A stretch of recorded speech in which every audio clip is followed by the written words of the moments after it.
Hello, good afternoon, ladies and gentlemen. Welcome to our TVD group discussion session this afternoon. Please use the virtual background and mute your audio, as TVD group discussion is about to begin.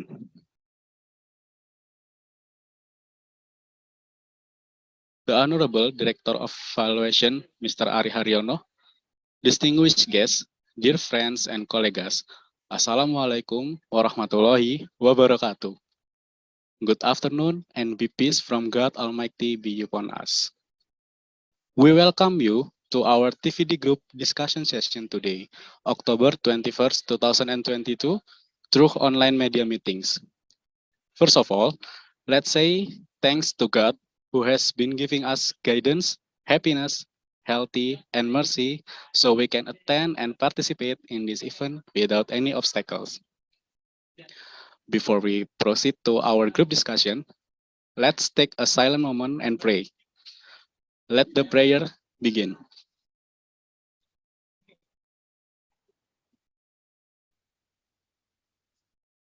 Thank you. We hope we are all granted with good health, and we all pray that the pandemic that is currently hitting us in every continent will disappear soon. Honorable distinguished speaker, friends, and colleagues, carrying on the next part. Before that, sorry. Hello, Miss Sari Fitriani. Hello, Miss. Good afternoon. Okay. Yeah. And good morning from Norway. Anyway. Oh. It's still 10:19 here. Oh, okay. Sorry. Okay, carrying on the next part, without any further ado, allow me introduce our moderator for today, the one who will accompany us through the whole event's presentation until questions and answer sessions afterwards. Please give a warm welcome to our moderator, Mr. Alif Muhammad. This time is yours. Okay, Mas Bayu, thank you for your warm welcome. Assalamualaikum warahmatullahi wabarakatuh. Good afternoon, and Honorable Director of Valuation, Pak Arik, and all participants of this TVD sharing session. Well, ladies and gentlemen, welcome. Welcome again to the TVD sharing session for today, a webinar that aims to learn more about valuation in fun ways. And also this sharing session is broad in English. Please do not hesitate if you want to ask or discuss something during the session. And because at the end of the day, we will learn something new from our speakers. Okay, before we start our session, let me introduce myself. I'm your moderator today. My name is Alif Fadli, and you can call me Alif. Now allow me to welcome our speaker, Mbak Sari Fitriani. Good morning, Mbak Sari. Thank you, Mas. Good morning and good afternoon. Yeah, in Indonesia it's after 3 p.m. Okay, thank you for coming, Mbak Sari. Before we begin, I would like to introduce our speaker. She has been working for PT Hutan Orangutan Perlindungan Ekosistem, or PT HOPE, since 2018 as a manager. But in the past, she also served as a Habitat Protection Program Manager and also Government Relation in Center for Orangutan Protection, or COP, in 2018 to 2021. Mbak Sari received her bachelor's degree in physics in Bandung Institute of Technology in 2015 and is currently taking her double degree program of Asean Master in Sustainability Management in University of Gajah Mada and University of Agder, Norway. I think I pronounced that right. Looking at her educational background, she's taking a hard turn from physics to environmental studies. So her expertise ranges from physics to, well, the sustainability management and also environmental studies. Well, in today's sharing session, Mbak Sari will share and present an exciting topic, a critical role of accounting valuation for sustainable development. As we know that environmental and economic accounting provides more comprehensive view of relationship information between the economy, the environment, and also the stocks of environmental assets. It facilitates better decision making, and it's a good means of monitoring our natural resources.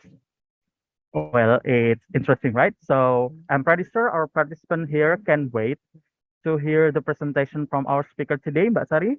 So without further ado, I'd like to welcome Mbak Sari. Please, Mbak Sari, you can start your presentation.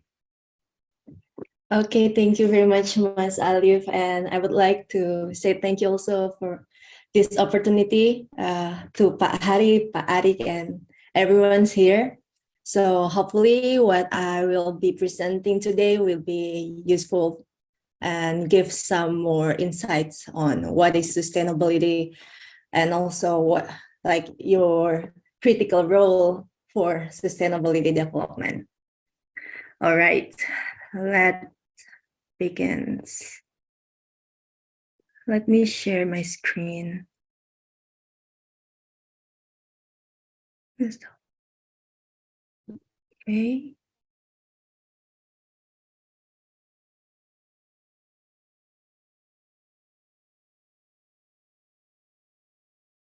Okay, is it visible now?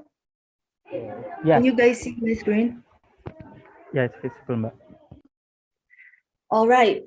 So, good afternoon in Jakarta and good morning from Kristiansand, Norway. So I'm, as introduced before, my name is Sari Fitriani. I'm currently pursuing my master degree in sustainability management, and today I would like to present about the critical role of accounting valuation for sustainable development. So previously, Mas Alif already introduced me, but then let me just introduce myself. So I went for my undergrad education in 2011 and graduated in 2016, and I studied physics back then, physics. And then after that, I joined a community development program. It is from the KSDM, the Energy Ministry.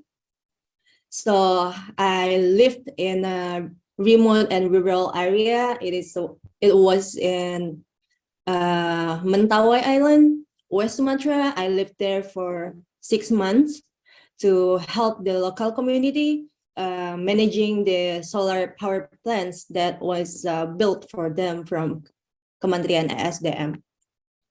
And then in 2017, I also joined a program called Patriot Energi Brau. So I helped the local community in Brau, East Kalimantan. So I lived with the Dayak people there for a year to help them on how to develop their village better. And then after that, I joined an NGO called Center for Orangutan Protection. And the last thing that I did was helping to establish a company for ecosystem restoration concession. But then I already resigned like a few months ago because I need to focus on my thesis. And I'm currently pursuing my master degree. It is called the Asean Master in Sustainability Management. From 2021 until now, it is a double degree program from Gajah Mada University or UGM, and also in collaboration with the University of Agder in Norway. And I'm currently in my 3rd semester. So I've been writing my thesis, and now I'm in Norway to finish my thesis. And if you guys interested in my program, well, I will explain it later at the end of my presentation. So this is the outline that I will talk about today. So I will talk about what is sustainability development and also a bit about accounting valuation, because I'm sure you guys here knows better than me about valuation. And also I will give insight about sustainability approach from actors' perspective, and also sustainability approach according to the issues. And I will take some key points from that. And then I will explain more about my master degree program. Oops. So first of all, let's begin with a quiz. Can you guys scan the barcode, or just go to the link that I mentioned? We will play a little game before we started. I just want to know what's on your mind when you hear about sustainability. Okay. Wait. All right.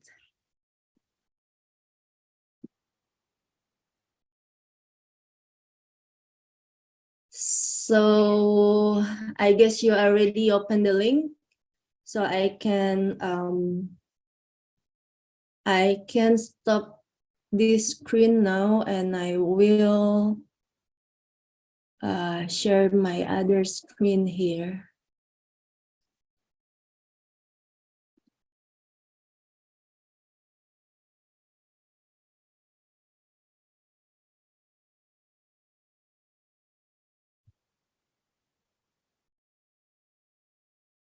Oops. Wait.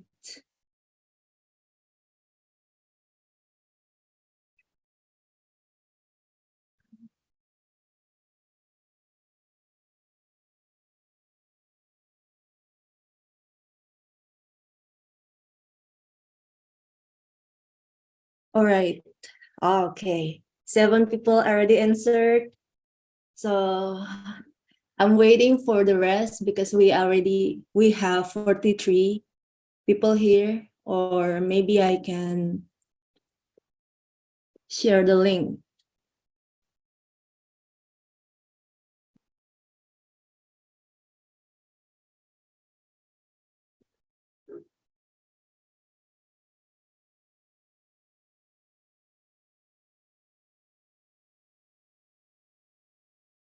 Oh, thank you, Mbak Puspa. Mbak Puspa already shared the link on the chat box.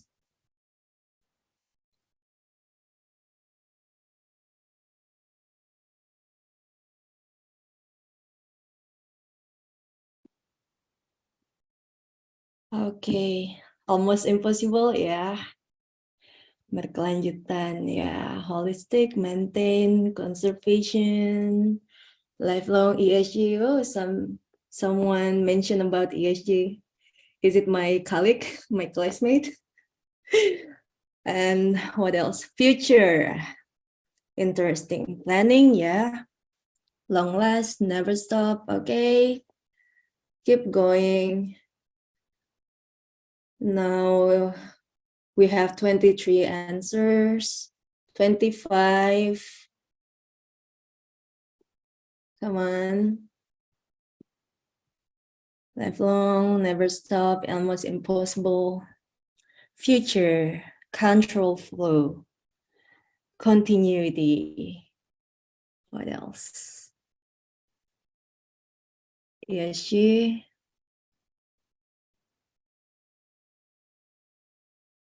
What else? Planning, maintain.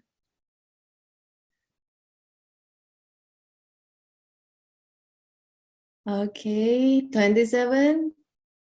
Okay, keep coming. Ability.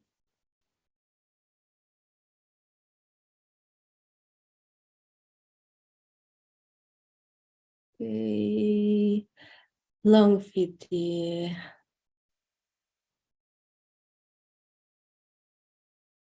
Never stop.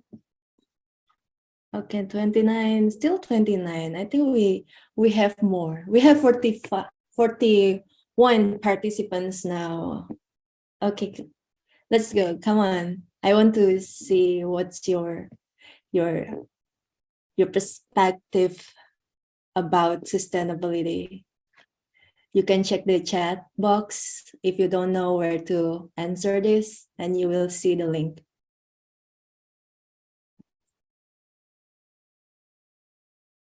Okay, defense. All right. Resilient, nice.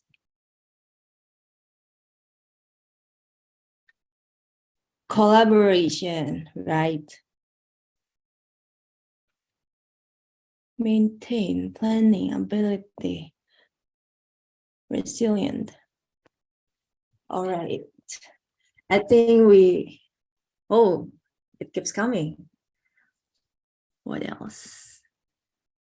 Ability, resilient, collaboration, defense, planning, continuous, holistic, maintain, continuously, long last, but almost impossible. Is it?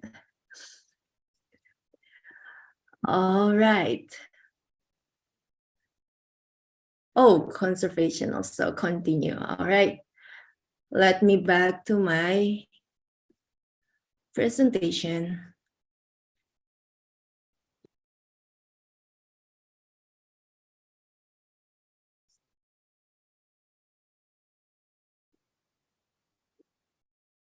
Okay. So, yeah, you already mentioned about continuous and also what is collaboration, resilient, and someone also said it's almost impossible and something like that. But then what is sustainability exactly?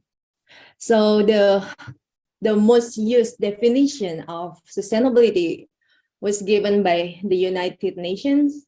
It is to meet the needs of the present without compromising the ability of future generations to meet their own needs.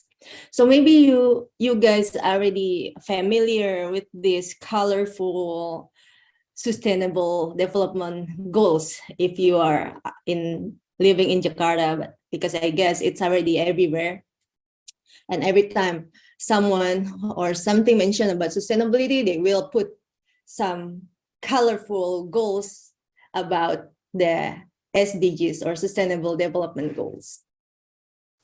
So yeah, according to the UN definition, we can see that the point is to meet the needs of the present. So what do we need now? So we need resources, right, to cope with life, for food, for continuing our life and something like that, but without compromising the ability of future generation to meet their own needs. So it's talking about the future, about our sons, our children, or our grandchildren, that they will need the same resources as we have here now. So it's actually it is about us versus the resources, because there's a lot of people living in the planet, but we only have one planet to fulfill all of our needs. So yeah, the point is to maintain, to balance, and also to equally replace what has been used so it can be useful for the next generation. And then we know about the definition about sustainability or sustainable development. We can reflect with our life now. Like, I think we who live in Jakarta, we know that we have been overconsume things, resources that leads to the air pollution and also climate change. It's been discourses in all around the world, and also plastic pollution. You guys, I'm sure you already heard about the plastic campaigns everywhere, and also the declining ecosystem health. Okay, so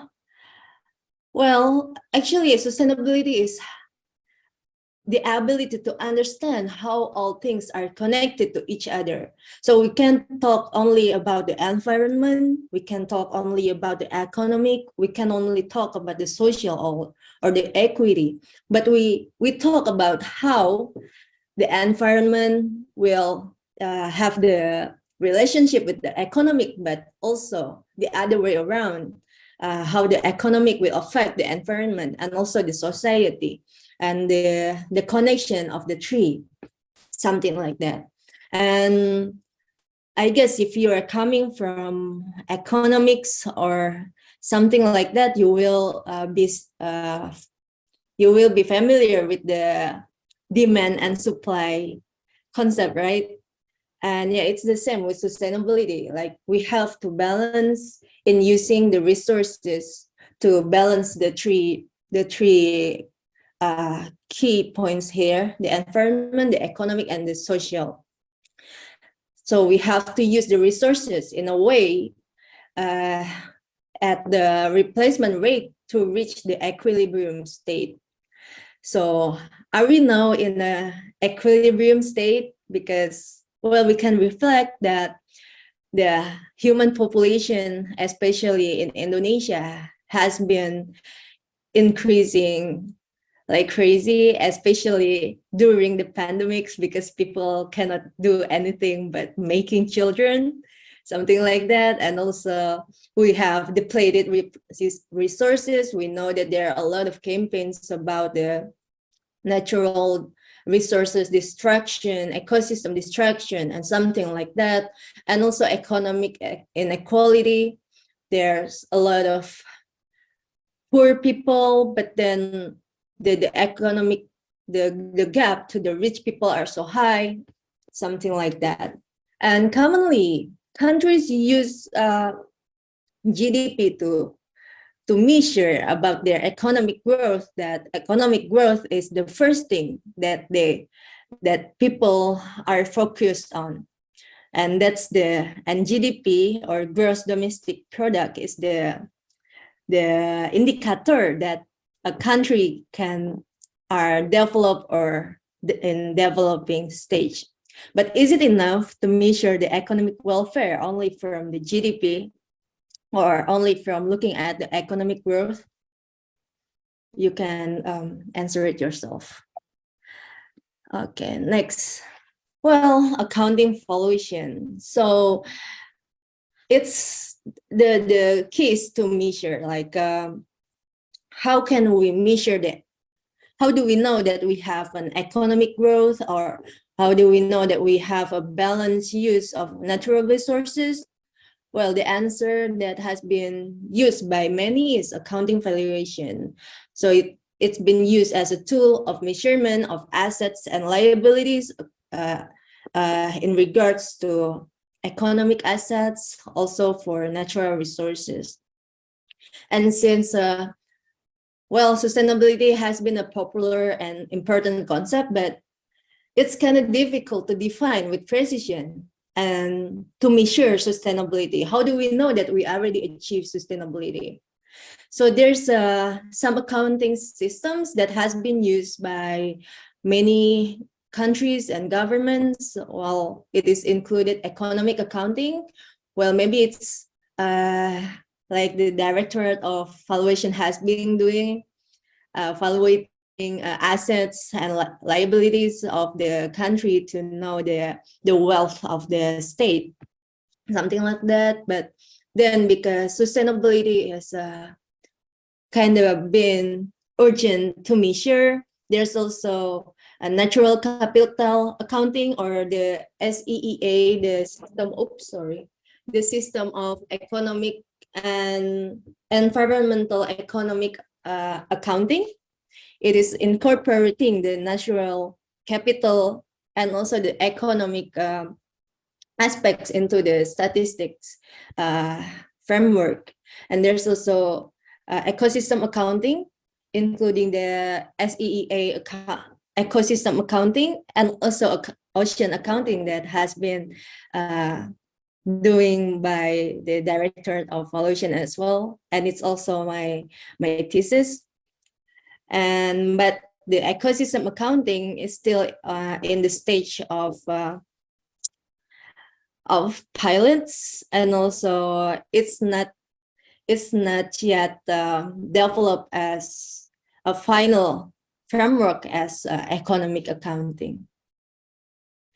Okay, next. So the triple bottom line, still talking about sustainability. So in sustainability, there's a common term that has been used by, especially in the business sector. It is the triple bottom line. It stands for people, planet, and profit, and how to balance all the three. And this concept has been the inspiration for today's sustainability agenda in business sector. So now business sector has social return on investment to count their sustainability progress, and also some of them have ESG, a framework or a report to investors to show investors that their business are environmental, social, and socially sound.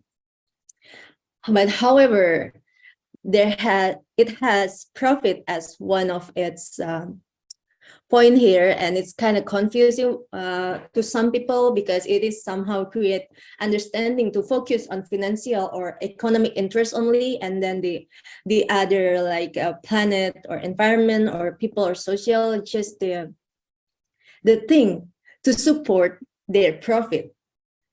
And as a result, like the social return on investment or ESG is nothing but an accounting and reporting tool, while the profit remains in the center of interest. And sustainability doesn't supposed to be like that.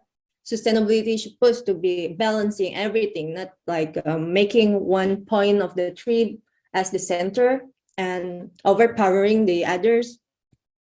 So the concept was renewed and into people, planet, and prosperity. And also like there's also externalities that has been unpriced in the current economic system. Like while we are in Indonesia, we can enjoy the water and also the prices of goods in a low price, because we didn't count for the for the environment and social impacts that is affected by the economic activities to produce that goods. Yeah, something like that. So this is the sustainability approach that has been done. And if we are looking from the actor's perspective, So from the business perspective, so many companies, business sectors, they already take some efforts to move towards sustainability. So commonly they use these three framework or strategies. It is a corporate social responsibility. Maybe some of you already know about CSR. Commonly, companies do some activities to support the social activities around their companies, or give some money for the village or something like that. And also there's also ESG, as I mentioned before. It's a reporting system for the investors to show them that the company will comply to the sustainability concept from environmental, social, and governance perspective. And there's also this emerging concept of carbon offset to balance out the emission of the companies. Commonly, it is applied on the companies that work on emitting carbon gas emissions, something like that. So yeah, now we are moving from the government perspective. So it's not only the business sector that take an effort to move towards sustainability. So there's also some efforts that has been done by the government from setting a conservation area. So maybe you already know that in Indonesia we have national park, Taman Nasional, and also like we have hutan lindung, protected forest, and something like that. And we also have marine protected areas like Taman Wisata Air and something like that. If you ever go to doing recreation, most of them maybe is a marine protected areas or conservation forest. And also there's also a scheme for payment for ecosystem services. So it's a scheme to pay for externalities. Maybe you already heard about REDD plus. It is a incentive that is paid to the village people or to maintain the ecosystem in the forest as a result of getting the resources from that forest, something like that. And also carbon tax and cap and trade. Well, maybe you guys already know about this because it's from the Ministry of Finance. So there's a freshly published carbon tax policy in Indonesia, but I guess there's no implementing policy yet. I guess I've never been following it up again. And also renewable energy. So like the government has been building renewable energy source plans for remote areas that doesn't have the electricity from PLN, something like that. So another actors is CSOs or NGOs that are social organization perspective. Maybe you already know about WWF, the Nature Conservancy, Greenpeace, even ACT or ACT, Save the Children, Indonesian Waste Platform, Wildlife Conservation Societies. Well, they commonly work to help or assist the government or maybe the local communities or maybe advocate against the current socio-economical issues like in wildlife conservation, biodiversity and habitat, waste management, social welfare, education, and so on. And then let's talk about the sustainability approach according to the issues. So here, renewable energy. So there are several options to use renewable energy because, coal energy, it is called like black energy that it's not really good for the planet because it has a high carbon emission from that. So people and the government around the world are moving towards to use renewable energy instead of coal or oil energy. So biomass energy is also called as energy crops, that it can come from plants. In Indonesia, it is commonly comes from palm oil.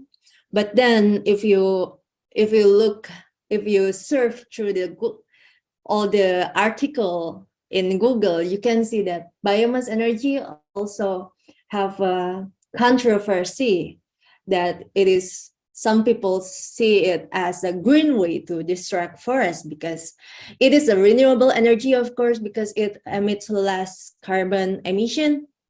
But then it is also distract the forest because we need to plant, we need to clear the lands, and commonly it is from forests to plant the plants and then to make a green energy from that. And also solar power plant. or sun energy. This is the approach that has been done by the Ministry of Energy, Kementerian ESDM. Also the program that I joined before.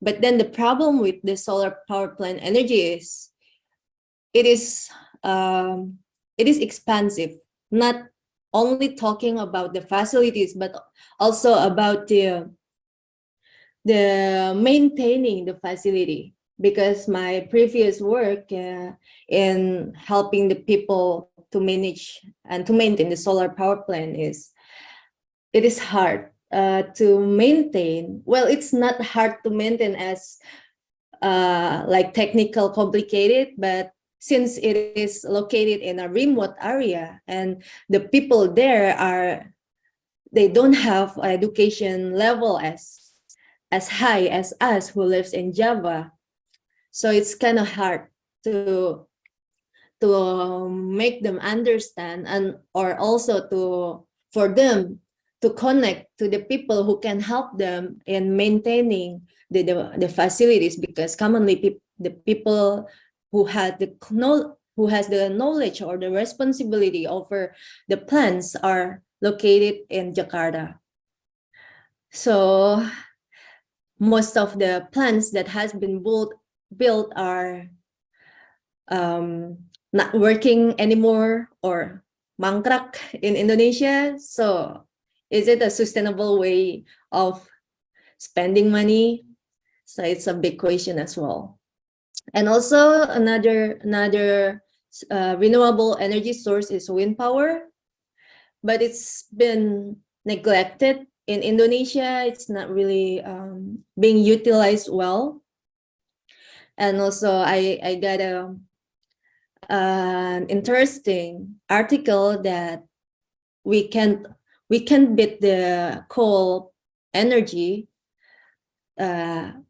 compared to renewable energy if the politics and also the policy design is not really supporting for the country, for the development to move towards renewable energy. And conservation. So in conservation, there's also some approach to move towards sustainability. So if you guys know about the palm oil sectors or forest sectors, even though they are destructing the forest, they have the strategy to conserve the forest as well and to protect the biodiversity. Commonly, it is the strategy mentioned about the HCV or high conservation value and high conservation stock, high carbon stock. High conservation value is and high carbon stock is like they don't clear the land where there is a biodiversity value, or the area has a carbon stock value that will be contribute to the ecosystem, something like that. So if there's a, let's say, orangutan or elephant or any critical wildlife living there, they should not open the area. And also when they are, well, commonly if a company open the land to do for plantation or for mining or something like that, they will also do a FPIC approach, free prior informed consent. It is like socializing what are their intention and also activities in there, so the community or the society will give a consent for them to do the activities there. But then even so, like issues like land conflict, social change, like maybe some people like the communities, they are turned to be more mata duitan. They try to get more money because there's companies coming to take their land, something like that. And also it relates so much for the wildlife trafficking, because when a company, when someone opens a land in a really big area, the wildlife will be easily to be seen in the border, in the area between the cleared forest and also the forest, and there comes the hunters. So they will hunt all the wildlife they can get from there, and then sometimes they eat them, but sometimes if they are in contact with any wildlife trafficker, they can sell it to them. And that's why right now we have orangutans in Thailand and maybe in other countries, something like that. It is supported by the wildlife trafficking activities because of that. And also restoration. I think you already know that there are some efforts to plant the trees and also to transplant the corals, because it is already destroyed by human activities. But then what we need to ask more is it really making impact, and what's the progress, and how after that? Or is it only ceremonial, like after planting, after transplant the coral?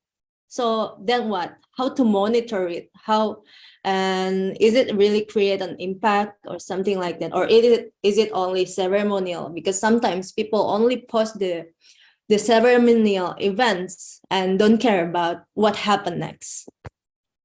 And also from wildlife.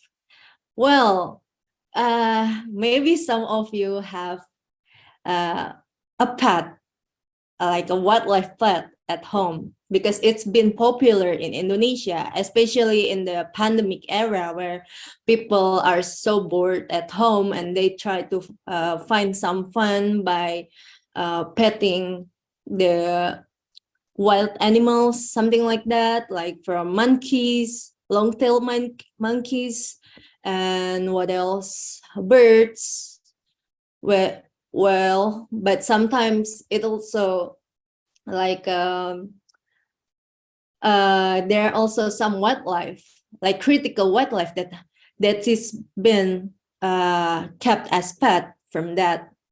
And some of the influencers on social media who keep wildlife as pet, they kind of defend themselves that it's a conservation act, it's a conservation effort, because if they release it to the nature, the wildlife cannot survive because they already domesticated. But then why we domesticate a wildlife if it's wild at the first place, right?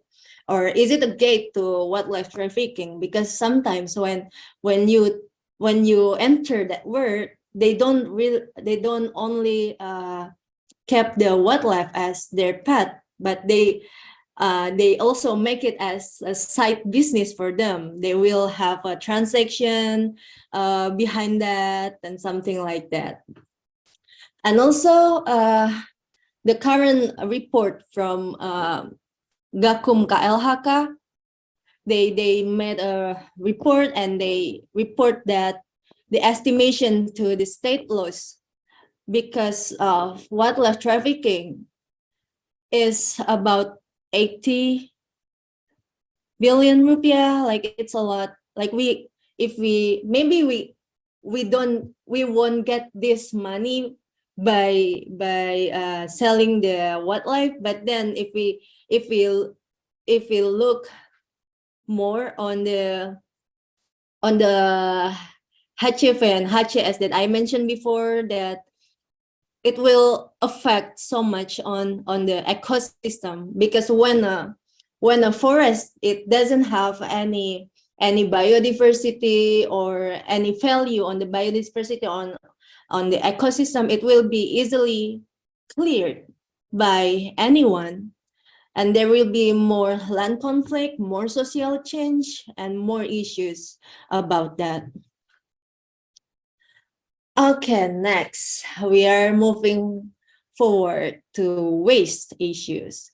So have you ever been to Bantar Gebang landfill in Jakarta? No, it's not in Jakarta. It's in Bekasi actually, where I live. So yeah, I live in Bekasi, and I've been going around Bantar Gebang because I have a friend there who she has a program for the children there, and Bantar Gebang is really impressive in building mountains of waste there. So I once hiked the waste mountain there, and I think maybe it's a good experience to try for you. So yeah. So regarding to waste, maybe you already heard about the no plastic campaign and something like that, and people are more moving toward paper-based packaging. But is it really a solution, or it is just a replacement?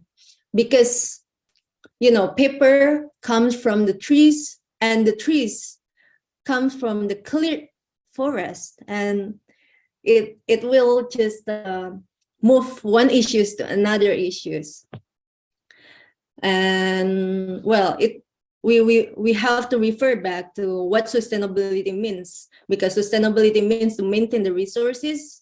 So like replacing plastic bags to paper-based packaging is not a solution for me, but how we can manage ourselves to be not an over consumer.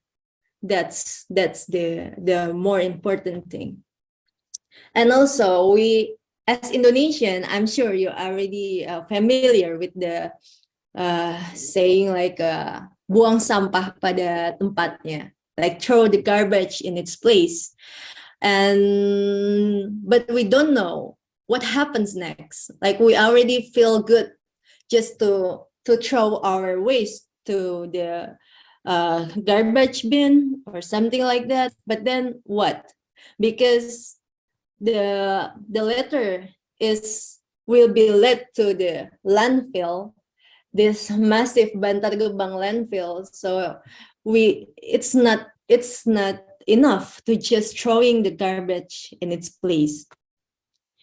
And also individual and institutional 3R: reduce, reuse, and recycle. I'm sure you're already familiar as well with reduce, reuse, and recycle. And maybe some of you already do composting at home to manage their organic waste, something like that. But is it enough?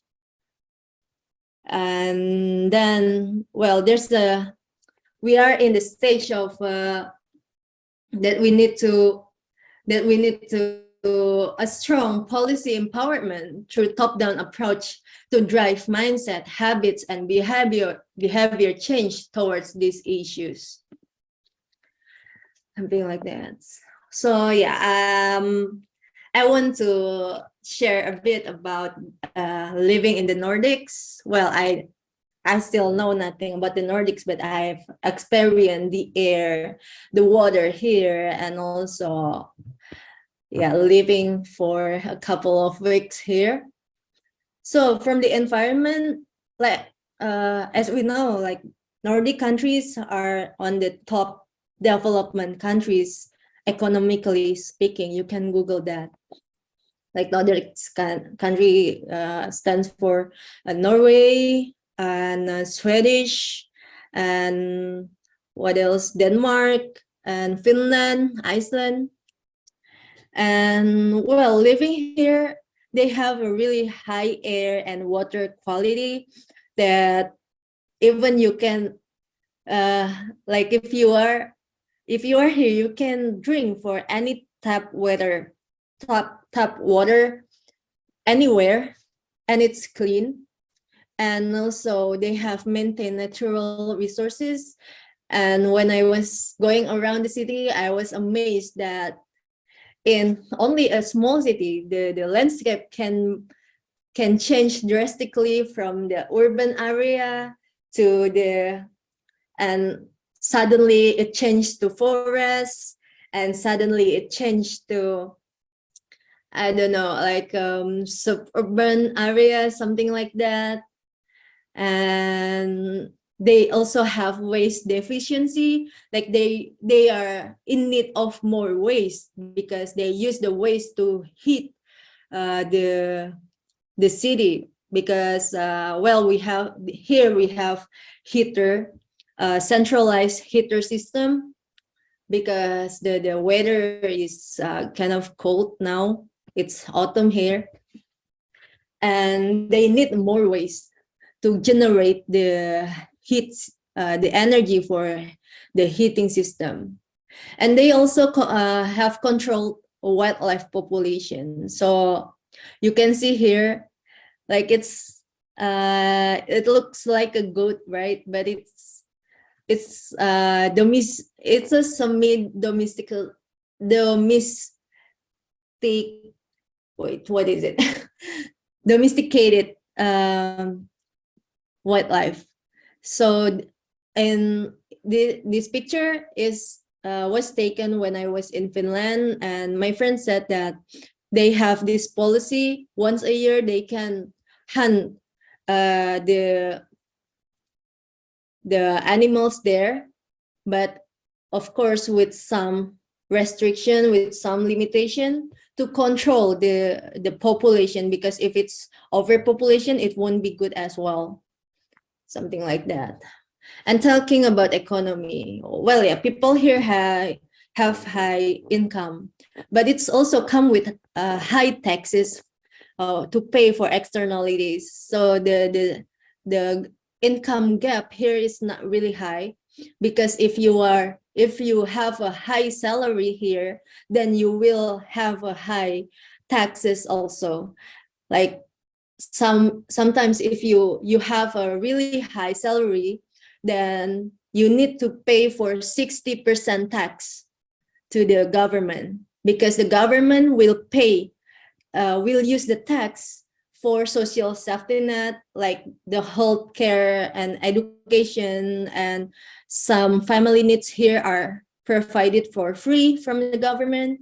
And also to maintain the environmental condition here, it is also comes from the tax.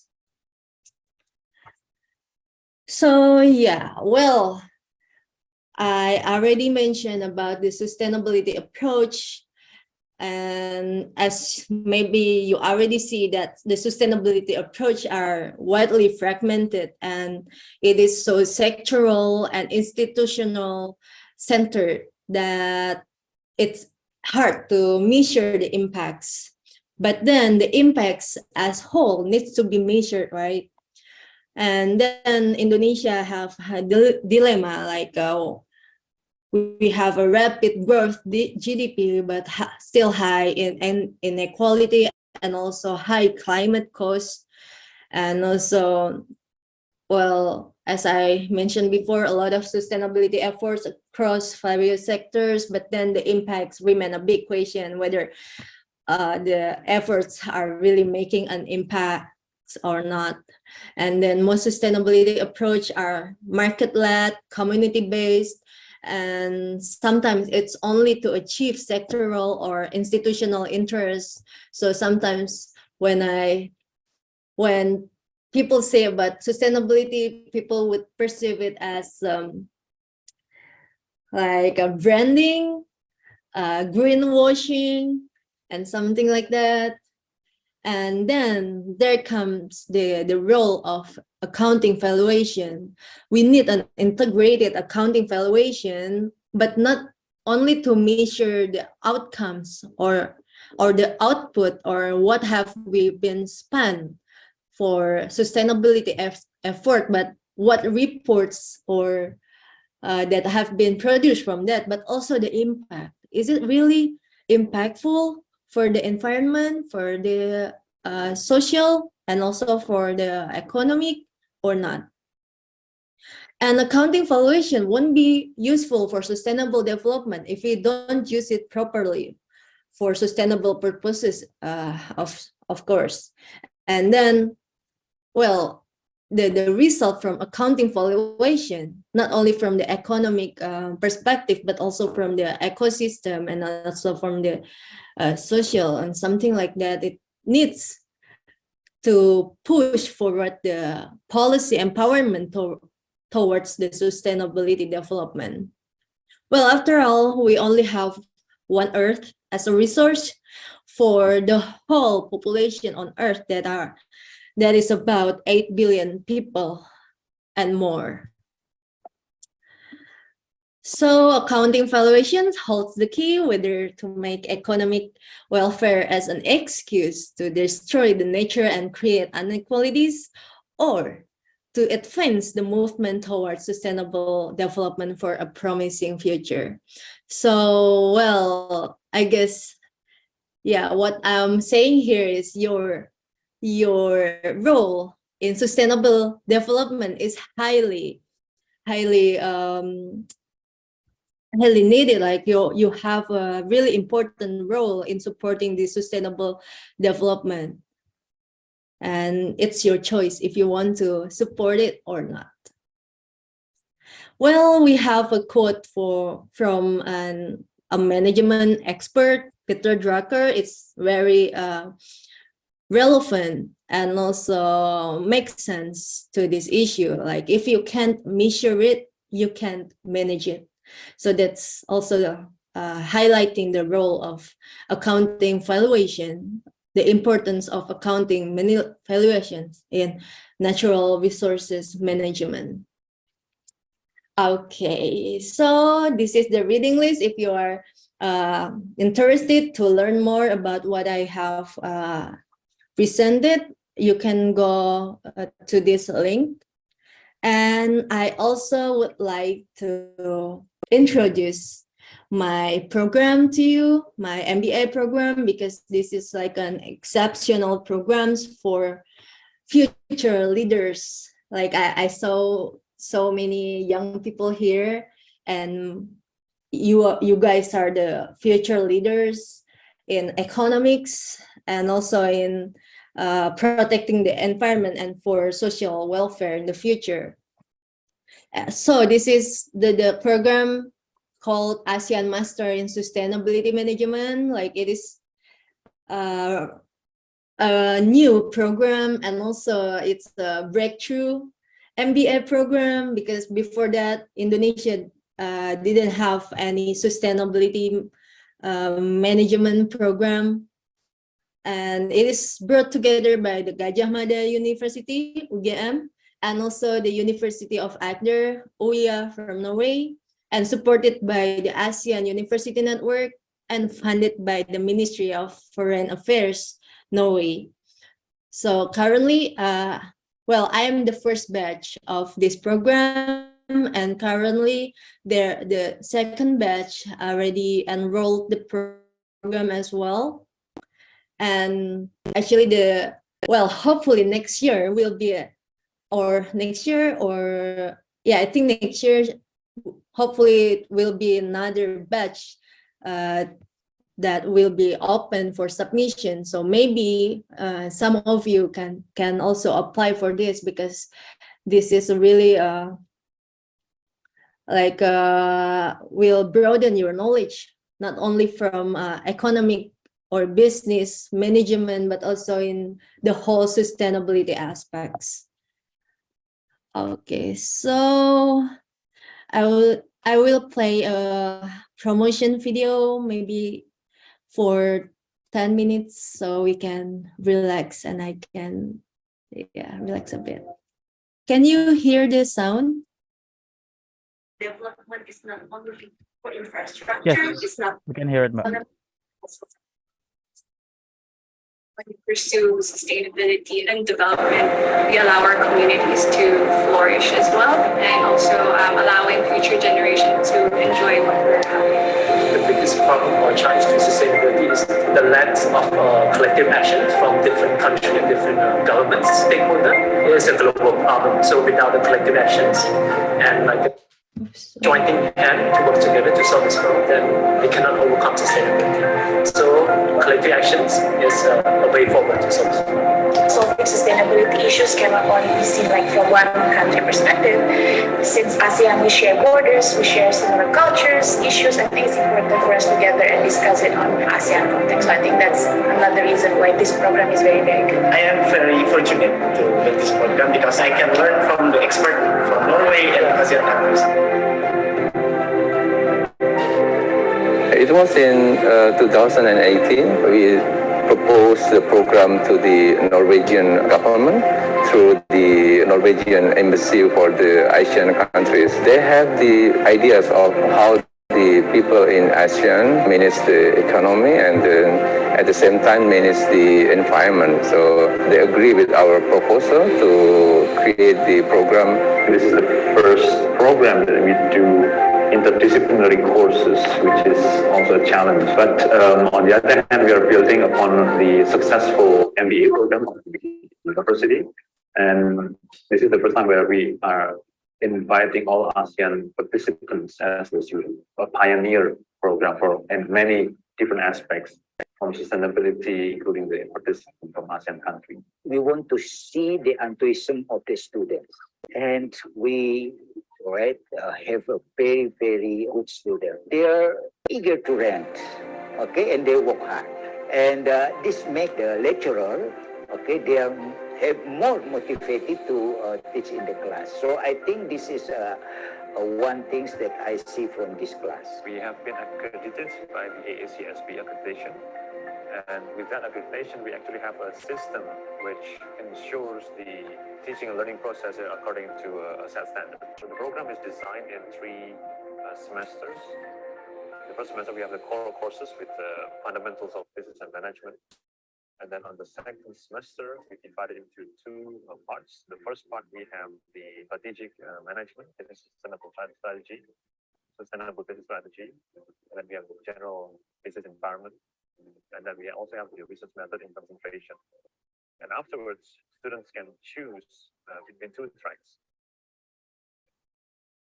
Third semester, then they can go for the internship, which includes the opportunity to go to Norway. So all students will receive a dual degree from first an MBA degree from Gajah Mada University, and then an MSc degree from the University of Agder in Norway. We are aware that for during the pandemic, online learning is a key part in the teaching and learning process. Therefore, as part of the scholarship scheme is that we support them with some financial means for the technology, laptops, microphone, or other webcam for the learning process. For now, we use some hybrid learning system. So we install in our classrooms specific cameras which are able to track the movement of the lecturers. They're unable to attend the courses, they can still follow via online learning platform like Zoom and Teams. We are ready for the next post-pandemic situation and equipped our classes with necessary technology as well. So yeah, in terms of facilitation, I would say we look forward to greeting you all. It's taught within the ASEAN context, because previously, like if we talk about sustainability economic, we almost always look to the Western side. But there's actually many things to be learned within the ASEAN context, our local wisdom. So I think that's what's very great about these programs. You really don't have to look further to get this information, to learn from the experts. It's right here in our region. My first expectation is that we can broaden our network and know each other. We can understand the context in the ASEAN better because we experience from the first person view. So very interesting, and in the class that we have a lot of discussion and we share the knowledge, we share the experiences, we share the condition in each country. So yeah, it's a remarkable experience for me. I have a good network with my fellows. They are very talented youth. From experience, it will be more easier for us to cooperate in the group. I think the lessons that I've learned from this program will be very helpful for me to go back to my career in the government. Specifically, I am planning to apply to the Department of Information and Communications Technology. I think I could help with our country to better position. So mainly in the future, I would go back to my hometown to contribute to the society, especially in the tourism perspective. I would still go back again to the financial and renewable energy industry because I think, again, there's so much work to be done, not just in Malaysia, but also in other ASEAN countries. I want to develop sustainable business that with the forest conservation base. Besides conserving the forest and also the wildlife in the forest, we can also develop the economic of the local people and also developing economic friendly forest conservation through priorities because it's a big potential. I'm planning to be one of the sustainability consultant in Indonesia because I see that in the business world in Indonesia, there are still a gap between the business and the sustainability. Basically, they have good intention on sustainability, but they simply don't know how to manage that. I think it will be very beneficial for Indonesia and for me if I can help the corporate or the government agencies to do some initiative or program towards sustainability. I think we are now living in a very complicated situation where we are facing global pandemic, global financial crisis, global climate crisis or climate change. So that's why it is more needed for us now to equip our students with also global mindset. How we can also invite the future global leaders to participate in these programs to address the sustainability issues that may be not only useful for them now, but also for our future generations. I'm so honored to be part of this program. I'm feeling honored to know with my students. They are the most inspiring and they are the one that teaching me actually.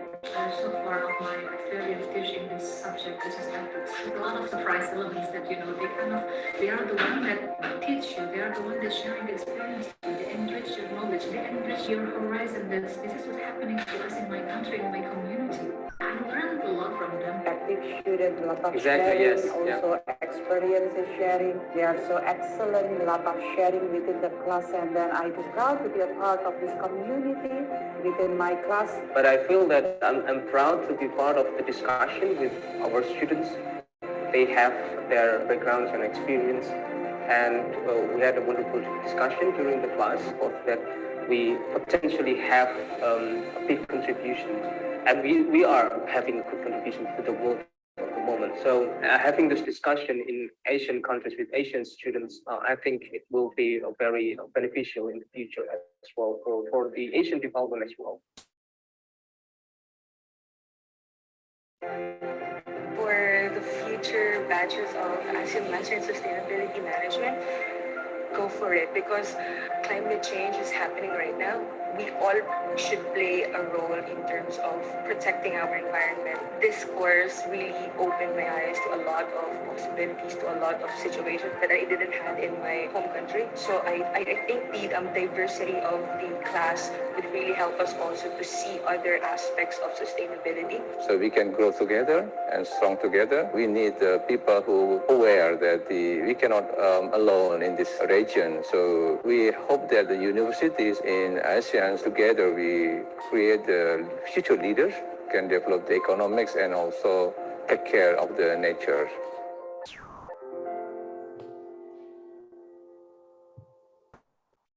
All right.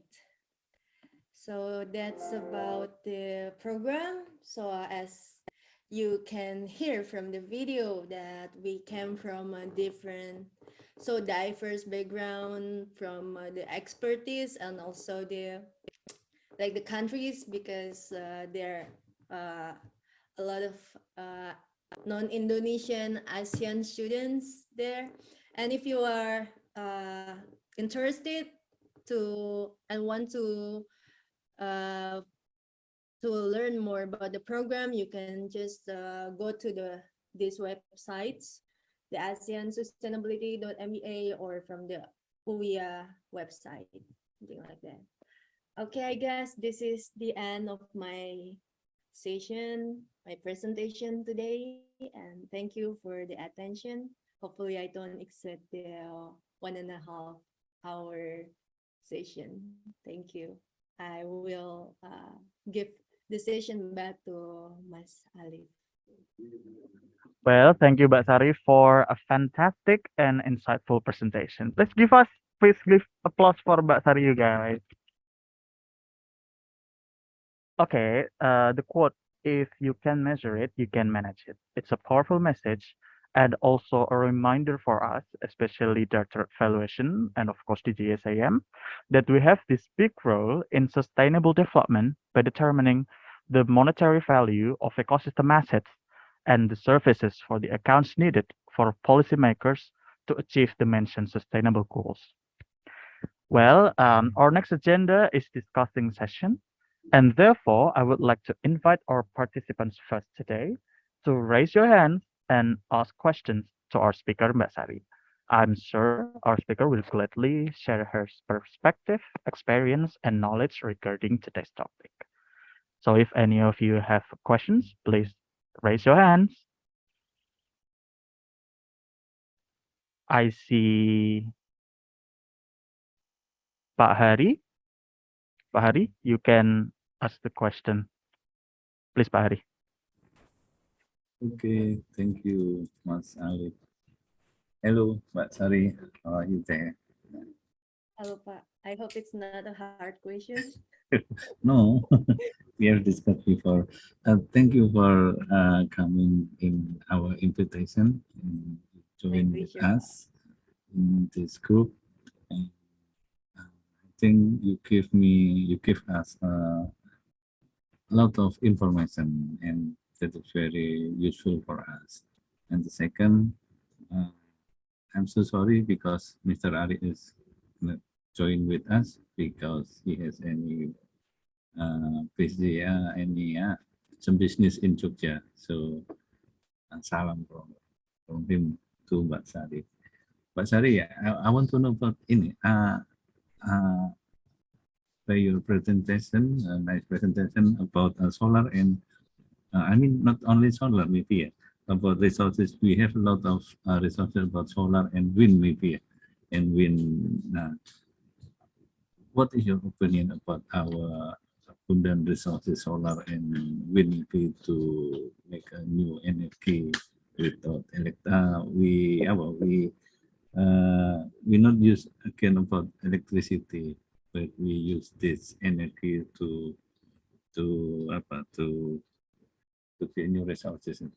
And the second, yes, for the electricity. And the second, do you know we are Director of Valuation Directorate is under TGSAM, Directorate General State Asset Management, and maybe all of us is younger maybe Mbak Sari. So thank you for your information. I hope some of us will be follow Mbak Sari to be another candidate to your program. And I think the subject is very related with our business and our to see. Mbak Sari,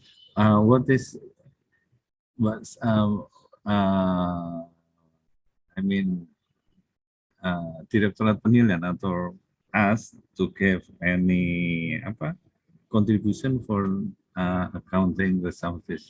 What should we do as we discussed before, because this is our start. And of course, in the start, we have any our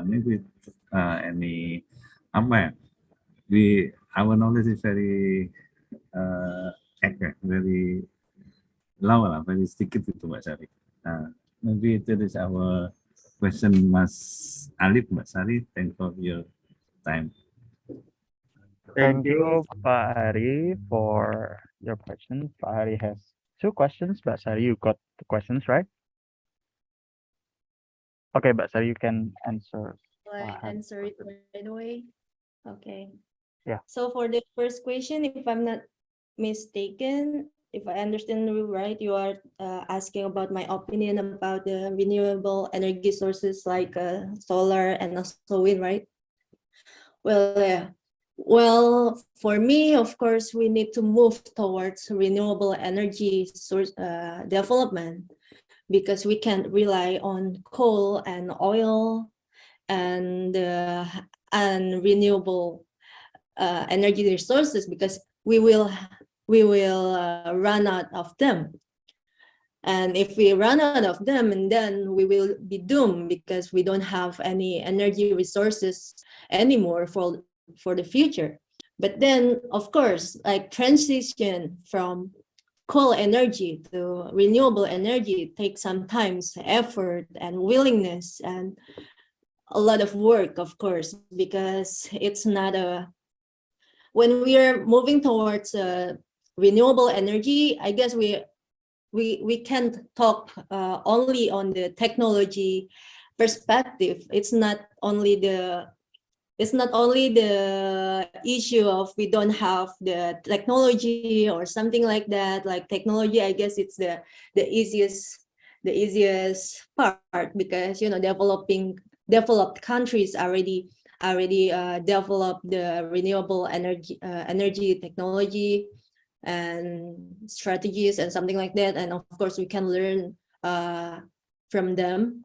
But then what we need to work on more is in the policy, like in the decision making. Are we going towards the renewable energy or not? And from what we are doing right now, is it contributing to the renewable energy movement or not? That's the first thing. And because it's not only on the government side in this energy transition. Like, of course, the government have a really important role in the policy and like decision making process and something like that. But then it is also supported by individuals and also the institutions from the government sectors, and also from the research institutions and something like that. And also we need to think that the work is not only on the technology and not only on the policy, and also the ability of us to use and to maintain the system, something like that, because it's new. Of course, it will be different with our current electricity system from the PLN, and like it is. Do we want to learn more about it? Do we want to do more or spend more money on it? It's the question to be asked as individual or as institutional and something like that. And for the resources, I guess we have a lot of resources, because from my previous program, it's not only from the solar energy, like not only PLTS, that the program has been helping the Kementerian ESDM to build the facilities on renewable energy, but it's also from microhydro, like utilizing the waterfall, like the energy from the waterfall to provide electricity to the nearest village that don't have the electricity source from PLN, something like that. And what else? The second question, I guess, about the program, isn't it, Pak? And well, yeah, the program, I think it's very suitable especially for the people who works in the Ministry of Finance, and it's not only for the business sectors, because I didn't come from business sector. I did my work on social work and also from conservation work, and I guess my friends, also my colleague in the program, some of them work as a consultant, some of them work as a government official, and some of them work as I don't know, researchers, something like that. So we have a diverse background, but we have a showing purpose to learn more about the sustainability and how can we do to support the sustainability development in our countries, and not only in Indonesia, but also in ASEAN countries, something like that. And is there any question that I haven't answered, but I don't remember.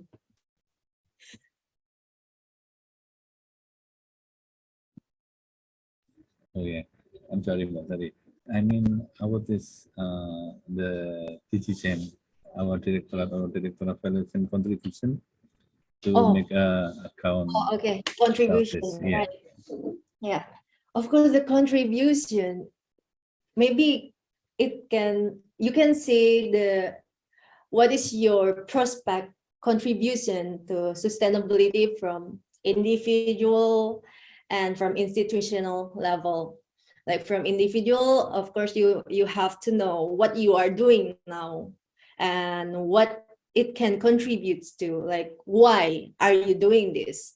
Are you just doing this just for getting salary and get things done, or you have like, like if you are doing it, then you will contribute to something.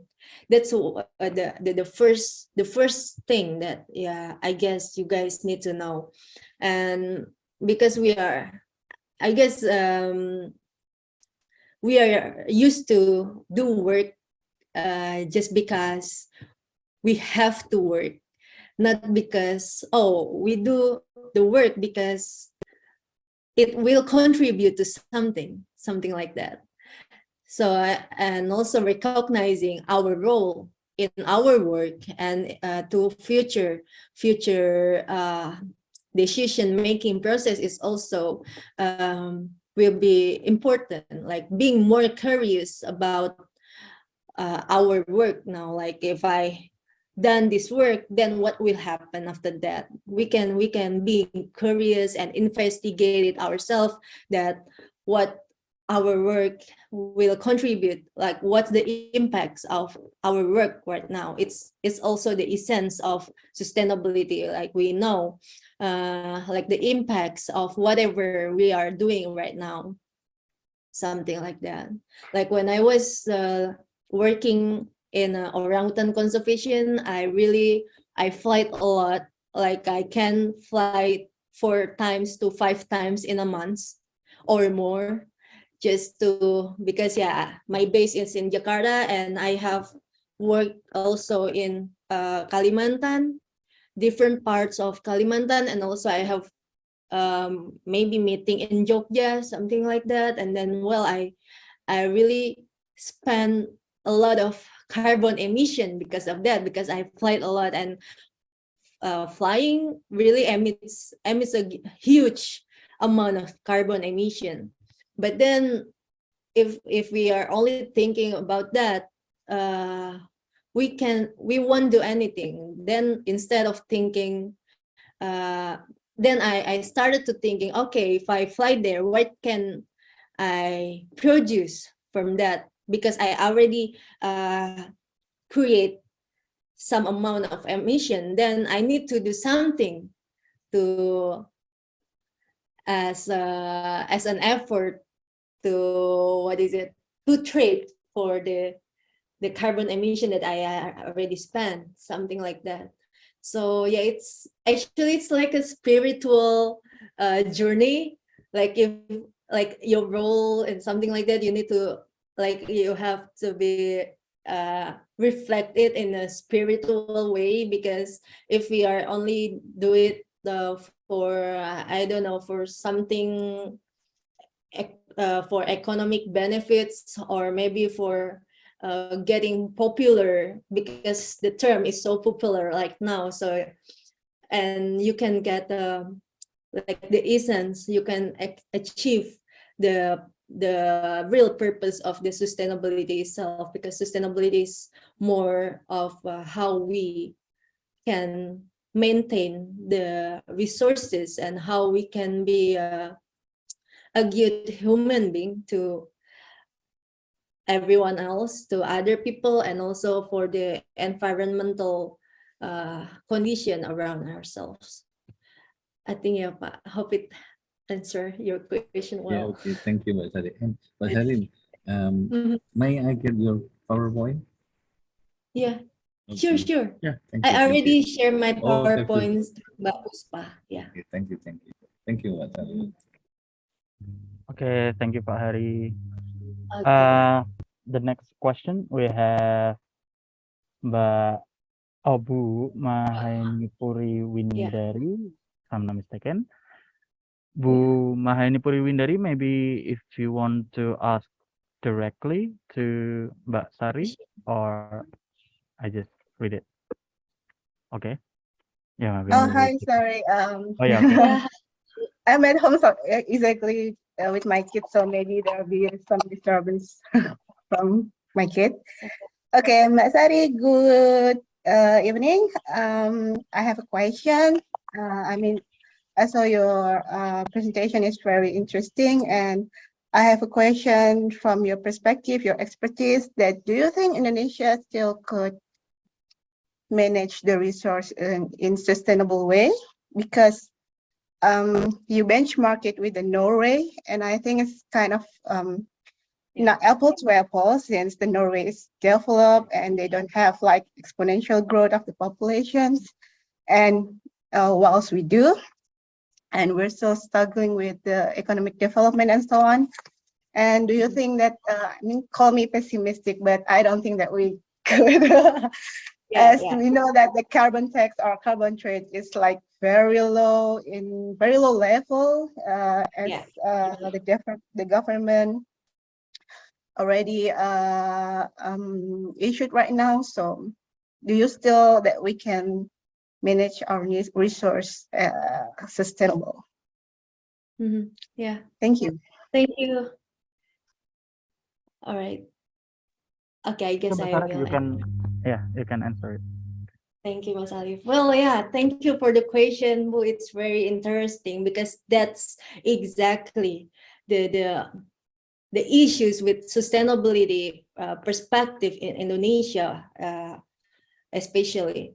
And then, well, as I didn't mean to compare Indonesia to Norway because it's very, we have different level with Norway, but I just want to give an example how sustainability works, because Norway is a leading country as well for sustainability. And also, from my side, do I think Indonesia can manage its resources sustainably? Well, if you ask, does Indonesia can or not? Well, I would answer, of course, Indonesia can manage their resources sustainably. But then the question is, do we want to manage our resources sustainably? Because like we have a lot of work in Indonesia, especially in the development process. Like from the education, we have really like still low, even though maybe there are more people who graduate from the bachelor and get their bachelor degree, but then it's on the mindset. Like in the mindset in Indonesia is still focused more on the economic benefits, and we can get any sustainable achievements from that because we have a lot of resources. The economic benefits that we achieve come from the natural resources that we have a lot. And so there's a term of resource curse in management, because we have a lot of resources, then we take it for granted, and then after it already there's nothing left of it, then we will be doomed. I mean, like if we want to move towards sustainability, we need to think about that, and we can move forward if our mindset is still in the present condition. And yeah, of course, like how can I care for the environment or for the poor people if my family can't eat properly? Like my family, I can, if I can provide my family well, how can I contribute to other people and to the environment, something like that. Well, I heard that a lot, but well, yeah, sometimes I think about that too, actually. Well, we live in the same country. I know the condition. I experience the exact same condition. But then, well, I think, yeah, what matters the most is our decision in everyday life. Like you don't have to be a hero for environmental protection or social justice, something like that. Like just a little bit action, maybe like this, joining this discussion, and also you are more curious on what's happening outside our personal life and something like that. It's already helpful. And yeah, well, we still have a lot of work, but if we don't work it now, we don't move forward, right? So I guess we can if we want. That's my answer. Thank you. Thank you, Mbak Sari. Okay. Maybe another participant. Oh yeah, we have Mas Gumi. Mas Gumi, you can give your question. Okay. Okay, thank you, Mas Alif. Nice to meet you, Mbak Sari.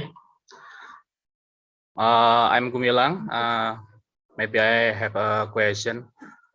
There is a possibilities can trade directly the carbon trading to become a source of funding for conservation costs to maintain biodiversity in forest.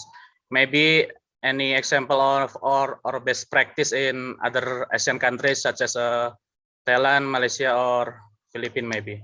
And second, are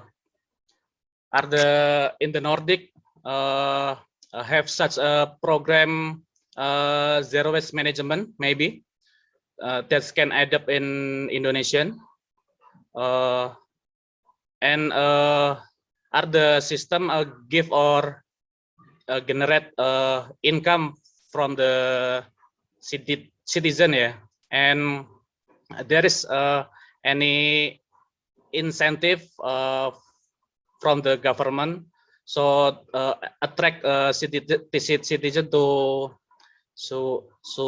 reduce, reuse, recycle their waste. Thank you, Mbak Sari. Okay, thank you, Mas Gumi. So for the first question, you were asking about the carbon tax scheme, right? The trading between carbons from the forest and also the emission trade from the emission that produced by the industry, right? So well, actually Indonesia already have the policy for that. If you ever know about the HPH, Hak Pengusahaan Hutan, it is the license from the Ministry of Environment and Forestry given to the business sector to manage an area of production forest, and that license can be used for logging concession or industrial forest concession, which commonly used for to grow trees for pulp, for paper. And also there's an interesting as like the similar license, but it's for restoration concession. like previously they developed the policy to allow companies to do the restoration efforts, like because they are already distracted forests from the previous logging or plantation, and then the Ministry of Forestry tried to attract investors on business sectors to do the restoration efforts for the land. And it's also including the carbon tax SIM, like the company can get the money can do the business on carbon tax, like if there's any companies that emits carbon emission, and then they want to redeem their sins, they can give some money to that companies who do the restoration efforts. The policy was established in 2004, and then until 2000, and I think until now it's only 16 companies doing that, and all are in stagnant stage, because the policy regarding that regulate the carbon trading SIM is not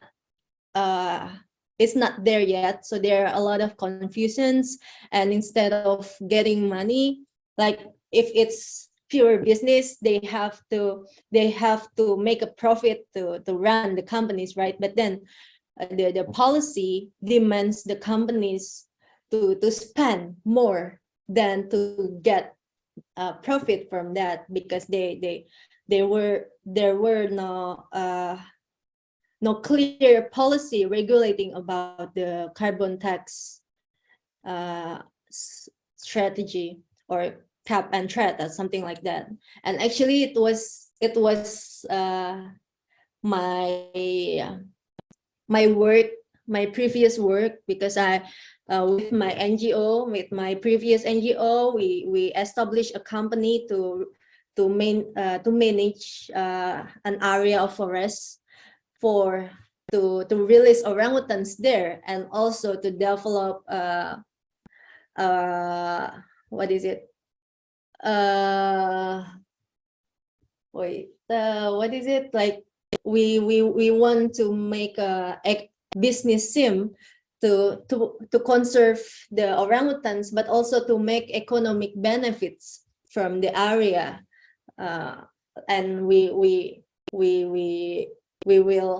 plan to collaborate with the community for the business, but then it's not really their focus, I guess, because after 2 years we still didn't get the license even until now.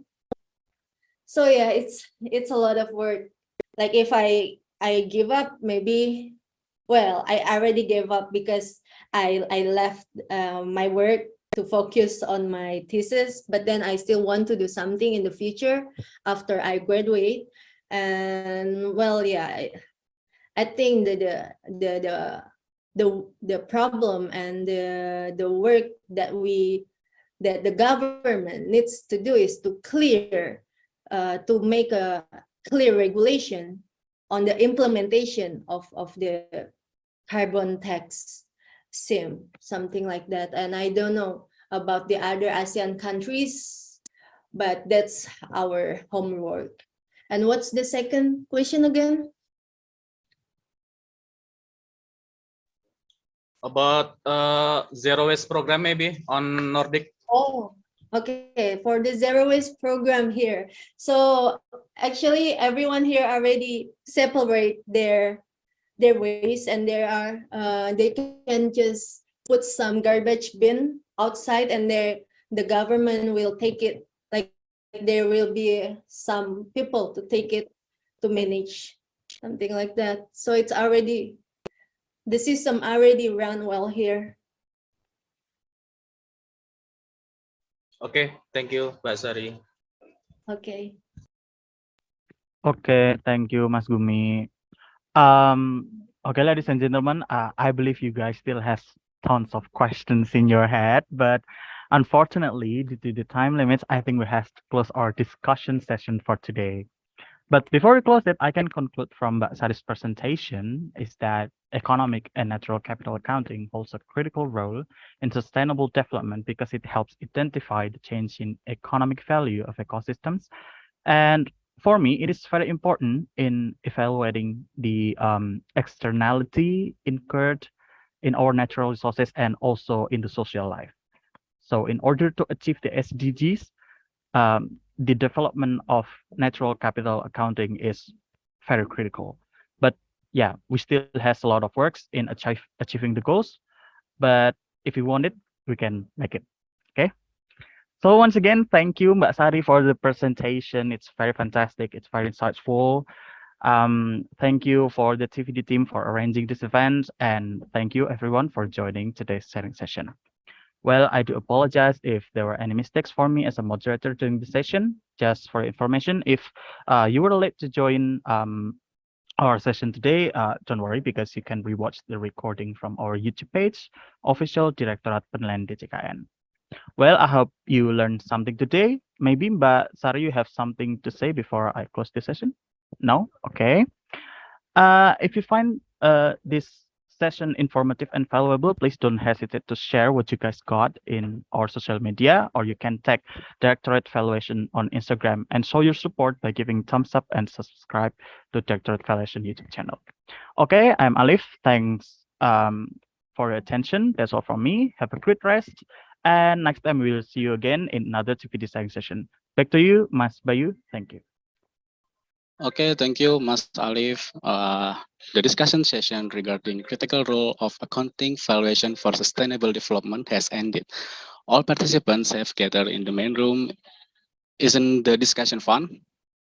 I am certain it is. Dear friends and colleagues, as the question and answer session comes to an end, it marks the end of our group discussion for today. It has surely been a delightful moment for us as we can enrich our knowledge related to critical role of accounting valuation for sustainable development. On behalf of all the committee and all colleagues behind the screen, we would like to thank the speaker, Mbak Sari, and our moderator, Mas Alif, and the participation of all members who have been very enthusiastic through the whole event. Honorable friends and colleagues, with this concludes the whole event for today. We do apologize if there is any mistake or something that make uncomfortable during this session. We are looking forward to see you in the future event. Stay safe, stay healthy. I am Andriawan Bayu Pramana signing off. Wabillahi taufiq wal hidayah. Wassalamualaikum warahmatullahi wabarakatuh. Waalaikumsalam warahmatullahi wabarakatuh. Thank you, Mbak Sari. Thank you, Mbak Sari. Thank you. Thank you. Thank you, Mbak Sari. Bye, tidak semuanya.